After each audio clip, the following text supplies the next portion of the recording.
Home should be where you feel safe and loved, but unfortunately that is not always the case. Carmen Garner is a Springfield native, and he's also the author of From That to This. He joins us this morning to share ways that can make people feel safe, even if it's not in their own home. Welcome, Carmen. Nice to have you here. Thank you. Now, you have a story to tell about how you actually lived in 17 different homes before you started high school. Yes. So, in my major home, there was a lot of drug use. There was a lot of use of heroin, marijuana, a lot of dysfunction in the home. So one of the key success moves that I used, or strategies that I used, was other friends, safe havens. Mm-hmm. So I had a friend, Owen, who had his mother name was Miss Hanson, and she supplied food, and she supplied comfort and love and support. I had Miss Bailey, who also supplied love and encouragement. I mean, some of these places I had to walk 5-10 miles to get there, but I did. My coaches, Mrs. and Mr. Strykowski, they supplied food, like whenever I was hungry.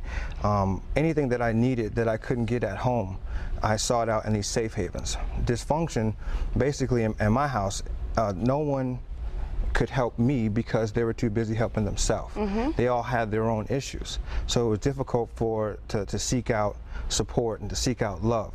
So when these different houses, Miss Bailey, Miss Strykowski, Miss Hanson, Miss Graham, I mean, I have like 7 moms, mm-hmm. Who always gave me what I needed, if I needed clothing, if I needed to do homework, if I needed a safe place to stay. My Aunt Mabel, who, rest her soul, she used to give me love like I was her son. All of these mothers gave me love like I was their third son or their third third person of the family. Mm-hmm. So the safe haven is super important. If you want to get out of your environment in order to be successful, you have to surround yourself with people who are going to support you. Right, right. Now, the reality is that, I mean, many of us do have a place where we can go and call home and feel safe. Many kids don't, like you, right. Like the way that you were raised.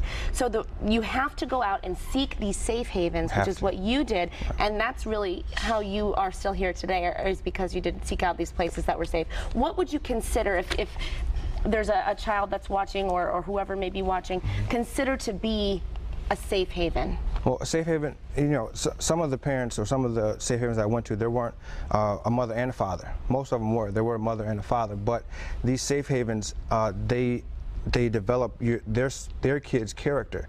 They had responsibilities. They had to do their homework. They pushed them to be successful. College and education was important in the house.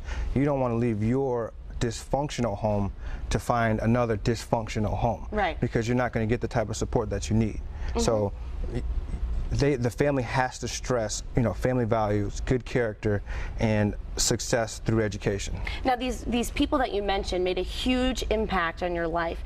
Parents that are watching, adults that are watching, if they have a son or daughter that has a friend who could be like you, Carmen, right, that didn't have a safe haven at home, mm-hmm, what can they do to reach out and support their kids' friends who may not be in the best place at home? Well, a lot of the parents, when I go back now and I tell them, or if they read the book, they had no idea. Mm-hmm. They said, well, I had no idea that I was this inspiration to you. It's what they have done on a normal basis, develop the responsibility in their kids, made sure that their kids had what they needed to be successful.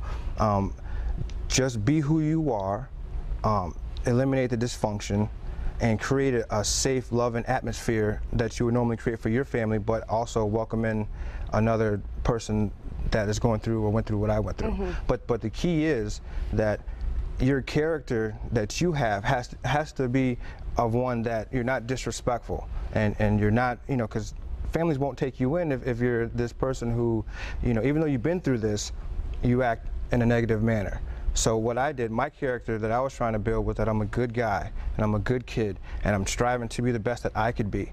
And these parents saw that in me, mm-hmm, and they took it like, hey, let's welcome him in because he's trying his best, so let's help him. Right, exactly. So show respect, you'll get it back. Yes. And they gave you everything you needed to succeed. Everything I needed to succeed. Love is really what it was. Love, support. It's harder to, it's easy to disappoint the people that aren't in your corner. It's easy to disappoint them.